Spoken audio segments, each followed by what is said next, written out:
Assalamualaikum warahmatullahi wabarakatuh. Saya Jofrata Ginting dengan NIM 2022 311118 ingin mempresentasikan hasil kerja saya yang berjudul Analisis Transaksi Tokopedia dalam Data Warehouse. Apa itu Tokopedia? Tokopedia adalah platform e-commerce besar di Indonesia yang memungkinkan pengguna membeli produk secara online. Aktivitas transaksi dicatat sebagai data digital dan data ini dapat digunakan untuk analisis bisnis. Selanjutnya, proses transaksi di Tokopedia. Proses transaksi di Tokopedia dimulai saat pengguna memilih produk dan melakukan checkout. Seluruh data pembelian seperti ID pengguna, produk yang dibeli, jumlah barang, dan metode pembayaran akan dikirim ke sistem melalui API. Setelah itu, sistem akan memproses transaksi dan mengembalikan respon berupa status transaksi dan ID unik dari transaksi tersebut. Selanjutnya, contoh endpoint API. Di sini kita bisa lihat salah satu contoh endpoint API yang digunakan, yaitu saat melakukan checkout. Endpoint-nya adalah post ke API, selanjutnya ke transaction dan ke checkout. Parameter yang dikirim antara lain user ID, produk ID, jumlah pembelian, metode pembayaran, alamat pengirim, dan kode promo jika ada. Semua data ini dikemas dalam satu permintaan transaksi ke server Tokopedia. Selanjutnya di slide ini contoh respons JSON. Setelah permintaan dikirim ke server, sistem akan memberikan respon dalam format JSON seperti gambar ini. Respon ini menunjukkan bahwa transaksi berhasil disertai dengan ID transaksi, total pembayaran, dan estimasi pengiriman. Data ini kemudian akan digunakan lebih lanjut dalam proses analisis dan pelaporan. Selanjutnya, dari transaksi ke data warehouse. Data dari sistem transaksi akan masuk terlebih dahulu ke database operasional. Setelah itu, dilakukan proses ETL, yaitu ekstrak untuk mengambil datanya, transform untuk mengubah formatnya, dan load untuk memasukkan ke dalam data warehouse agar siap dianalisis. Selanjutnya, struktur data warehouse.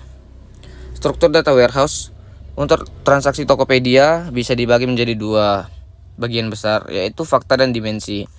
Tabel fakta utama adalah fact transaction, yaitu tempat seluruh transaksi disimpan. Kemudian ada beberapa tabel seperti dimensi seperti dim user untuk data pengguna, dim produk untuk produk, dim payment method, dan dim time untuk informasi waktu transaksi. Selanjutnya ada manfaat untuk bisnis. Data transaksi yang masuk ke dalam data warehouse memiliki banyak manfaat bagi bisnis.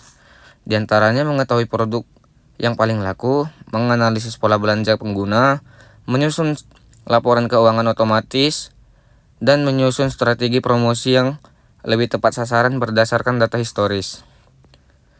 Penutup, setiap transaksi yang dilakukan di Tokopedia menyimpan informasi penting.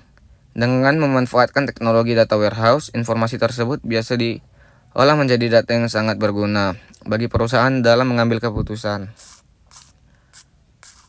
Selanjutnya kita akan langsung beralih ke website Tokopedia-nya.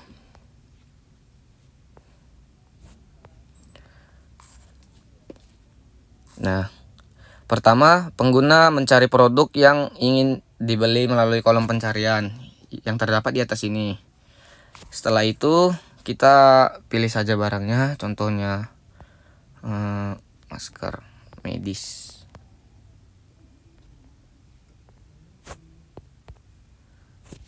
Masker medis.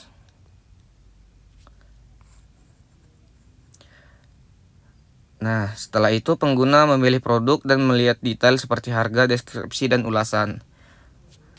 Contohnya seperti ini, melihat produk, melihat harga, ulasan.